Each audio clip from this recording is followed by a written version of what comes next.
నామానికి మహిమ కలుగును గాక. మన ప్రభు అయిన యేసయ్య పరిశుద్ధమైన నామములో దేవుని బిడ్డలకి శుభములు వందనములు తెలియజేస్తున్నాము.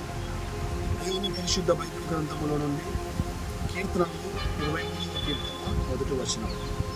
యెహోవా నా కాపరి కలుగు. చదవబడిన లేఖన భాగాలు గమనించినట్లయితే బైబిల్లో కనబడుతుంది. రాసినటువంటి దావీదు గారు ఈ మాటను తెలియజేస్తూ ఉన్నారు. యెహోవా నా కాపరి, నాకు లేమి కలగదు. దేవుని యొక్క బిడ్డలారా, ప్రభు యొక్క సన్నిధిలో మనం గమనించినట్లయితే దేవుడు రాసినటువంటి దావీదు గారికి కాపరిగా కాబట్టి నాకు లేమి కలగదు అని దావీదు గారు సాక్ష్యమిస్తూ ఉన్నారు. దేవుని బిడ్డలారా, దావీదు గారు కదా రాజు గారు, ఆయనకు ఆర్థికంగా సిరి సంపదల పరంగా ఎలాంటి లేమి ఉండదు, ధనధాన్యముల పరంగా ఎలాంటి లేమి ఉండదు. కాకపోతే నాకు లేమి కలగదు అని సన్నిధిలో తెలియజేస్తూ ఉన్నారు. ఇది ఎలాంటి లేమి అంటే ఆర్థిక సంబంధమైనటువంటి లేమి కాదు, బాహ్య సంబంధమైనటువంటి లేమి కాదు, కుటుంబ సంబంధమైన లేమి కాదు, లేకపోతే ఇహోలోక సంబంధమైన లేమి కాదు. అది ఆధ్యాత్మికమైనటువంటి లేమి గురించి దావీదు గారు ప్రభు సన్నిధిలో తెలియజేస్తూ ఉన్నారు. ఆధ్యాత్మికంగా ఉన్నటువంటి లేమి ఏమిటంటే ఆయన కాపరిగా ఉన్నప్పుడు విశ్వాసంలో నాకు ఎలాంటి లేమి లేదు, భక్తిలో నాకు ఎలాంటి లేమి లేదు, ఆత్మీయతలో నాకు ఎలాంటి లేమి లేదు, పరిశుద్ధతలో నాకు ఎలాంటి లేమి లేదు, యథార్థతలో, నీతిలో.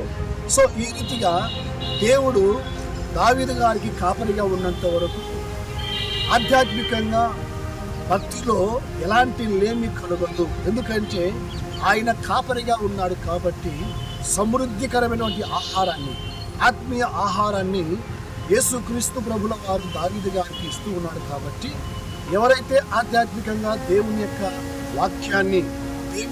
వాక్యాన్ని ఆహారంగా పూజిస్తూ ఉంటారో, స్వీకరిస్తూ ఉంటారో, దేవుని యొక్క బిడ్డ వారు ఆధ్యాత్మికంగా వారి జీవితంలో ఎలాంటి లేమి కానీ, కరువు కానీ, కష్టము కానీ, లేకపోతే నష్టము కానీ, దరిద్రము కానీ, పేదరికము కానీ ఆధ్యాత్మికంగా కలగదు అని దావీదు గారు ప్రభు సన్నిధిలో సాక్ష్యం ఇస్తూ ఉన్నారు.